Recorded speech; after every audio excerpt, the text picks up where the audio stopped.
The absence of Emily. I had worked for nearly 5 minutes when I heard a shout, and suddenly there were people all around me. When I married my second wife, Emily, I went to live in her house in Northern California. It's a big house with a lot of land around it, just outside a small town.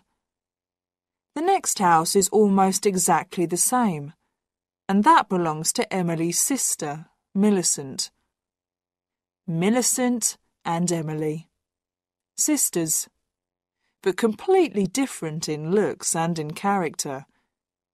Millicent is tall and rather thin. She is very strong-minded and likes to control everyone around her, including Emily. She wasn't at all pleased when I came and took Emily away from her influence. Emily is rather short and, well, fat. As she says, she weighs 11 or 12 kilos too much. She doesn't claim to be very clever, and usually she does what other people want. Not always, though. For 3 weeks now, Emily had been away, but Millicent had been watching me closely. She was with me now, drinking coffee in our sitting room. The telephone rang, and I answered it. Yes? Hello, dear. This is Emily. Emily, what is your surname? Oh, really, dear? Emily, your wife. I'm sorry, you must have a wrong number. I put the telephone down. Millicent was watching me. You look as white as a sheet. You seem frightened, shocked. Who telephoned? It was a wrong number. Millicent drank some coffee. Oh, Albert, I thought I saw Emily in town yesterday, but that's not possible. Of course it's not. Emily is in San Francisco. Yes, but where in San Francisco? She didn't say. She's visiting friends. Emily doesn't have any friends in San Francisco. I know all her friends. When will she be back? She wasn't sure when it would be. I've heard, Albert, that your first wife died in a boating accident. She fell out of the boat and died in the water? I'm afraid so. She couldn't swim. And you were the only witness to the accident? I believe so. No one else ever came forward. Did she leave you any money, Albert? That's nothing to do with you, Millicent. In fact, Cynthia had $50,000 of life insurance and 1 sailing boat. Poor Cynthia. She had taken her boat out alone that day.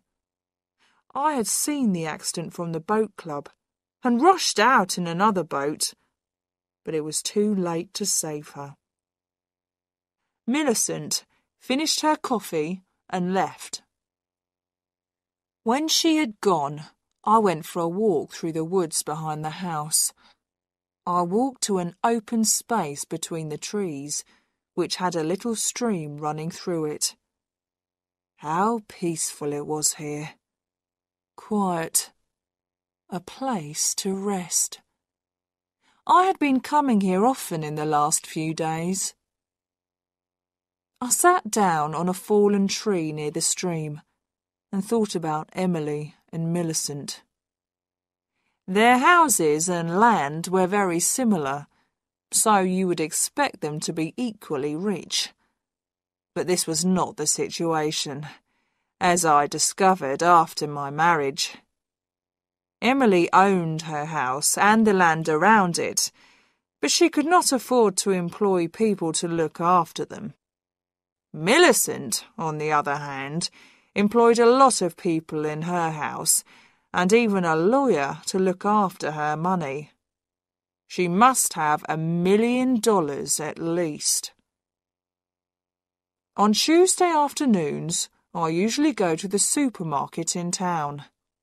Today, in the car park, I saw a small, rather fat woman across the street walking away from me. She wore a purple dress and a brown hat. It was the 4th time I'd seen her in the last 10 days. I hurried across the street. She turned the corner and I started to run. When I reached the corner, she was nowhere in sight. I was standing there when a car stopped beside me. It was Millicent. "What are you doing, Albert? I saw you running. I've never seen you run before." "Oh, I was just taking a little exercise." I was still breathing hard as I walked back to the supermarket. The next morning, when I returned from my walk to the stream, I found Millicent in the sitting room, pouring some coffee for herself. "I've been in the bedroom, looking at Emily's clothes," Millicent said. "I didn't see anything missing." "Why should anything be missing? Has there been a thief in the house?" "Don't tell me that Emily went off to stay with friends in San Francisco without any luggage." "She had luggage, though not very much." "What was she wearing when she left?" "I don't remember," I said. That evening, as I prepared for bed, I looked inside Emily's cupboard. What could be done with her clothes?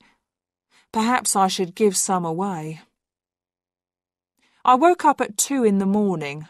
Bright moonlight was shining on my face. I dressed and went out to the hut in the garden. I needed something for digging a hole. I chose a spade with a long handle, put it on my shoulder, and began walking towards the stream. I was nearly there when I stopped. I shook my head slowly and returned to the hut. I put the spade away and went to bed. The next morning, Millicent came to see me while I was having breakfast. She brought in the Morning Post, which had just come. It included one small blue envelope addressed to me. The writing seemed familiar. The postmark was our local town. I opened the envelope and pulled out a sheet of paper. "Dear Albert, I miss you so very much. I shall return home soon, Albert. Soon, Emily." I put the letter and the envelope into my pocket. "Well?" Millicent asked. "I thought I recognised Emily's writing on the envelope. Did she say when she'll be back?" "That is not Emily's writing. It's a letter from my aunt in Chicago." "I didn't know you had an aunt in Chicago." "Don't worry, Millicent. I do have an aunt in Chicago." That night, I was in bed, but awake, when the telephone beside my bed rang. "Hello, my sweet. This is Emily." "You are not Emily. You are someone else." "Don't be silly, Albert. Of course this is me, Emily." You can't be Emily. I know where she is, and she couldn't telephone at this time of night. You think you know where I am? No, I'm not there now. It was too uncomfortable. So I left, Albert. I got out of bed and dressed. I went downstairs to the study and made myself a drink. I drank it slowly. It was nearly 1 o'clock in the morning when I went to the garden hut again and took out the spade. This time I went all the way to the space between the trees. I stopped beside the highest tree of all. I began taking big steps, counting at the same time. 1, 2, 3, 4. I stopped at 16. Then I began digging. I had been digging for nearly 5 minutes when I heard a shout, and suddenly there were people all around me, shining lights in my face. I recognised some of the people who worked for Millicent, including her lawyer. Now Millicent herself stepped forward. So, you wanted to be sure she was really dead, Albert. And the only way to do that was to return to the place where you buried her. I am looking for old Indian knives, I said. There's a belief that if you find one in the light of the moon, it will bring you good luck. Millicent took no notice of this. She pointed to some people I didn't know. These are private detectives, she said. They have been watching you 24 hours a day ever since I guessed what really happened to Emily. She pointed at a small, rather fat woman. That's Mrs. Macmillan. She was the woman in the purple dress, and she copied Emily's writing. And this is Miss Peters. She is good at copying voices, and she was the voice of Emily you heard on the telephone. There were also 2 detectives, who had brought their own spades. Now they began digging in the hole which I had started. We knew you were getting worried, Albert, said Millicent. You almost dug her up last night, didn't you? But then you changed your mind. That was lucky, because last night I didn't have so many people to watch you. Tonight we were ready and waiting. The detectives dug for about 15 minutes and then paused for a rest. This ground is very hard, said one. They went on digging until the hole was 2 meters deep. Nothing has been buried here, said the other. The only thing we found was an old Indian knife. I smiled at Millicent. What makes you think I buried Emily? I left them and returned to the house. I had guessed from the beginning that Millicent was responsible for the false Emily that had appeared to me in different forms. It was all part of her plan. What had been her aim? Well, she believed that I had killed her sister. So she wanted to frighten me until I broke down and said, Yes, I killed her. I had been playing a game too. I wanted her to think I was frightened.